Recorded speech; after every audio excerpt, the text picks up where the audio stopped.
There is no right or wrong. What you see is the necessity for both of them, and then true acceptance starts to occur. And that is your spiritual awakening. The philosopher Alan Watts says, spiritual awakening is the difficult process whereby the increasing realization that everything is as wrong as it can be flips suddenly into the realization that everything is as right as it can be. Or better, everything is as it can be. What does that mean? Let's break it down. The process of spiritual awakening starts from a place of everything is as wrong as it can be. And we try to correct that. We try to right that. We try to get rid of that. Sit in meditation.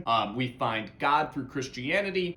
We find connectedness through Hinduism. We go through the process of exploring our spiritual side. And in the process of exploring that spiritual side, we come to see really great things. We come to see love, and we come to see caring and selflessness and all of the positive, beautiful things in the world. And so that's what the spiritual awakening process is this process of seeing everything is as wrong as it can be. And then your awakening flips you to a place where you say, wow, everything is as right as it can be. Spiritual awakening is not simply the process of going from seeing the world as in a bad place to experiencing the world in a good place. True spiritual realization means that you have gone through the process of seeing everything as bad, flipped to seeing everything as good, and then gone back to experiencing things that you thought were bad. But how could that be when you came to the awakening that all things were good?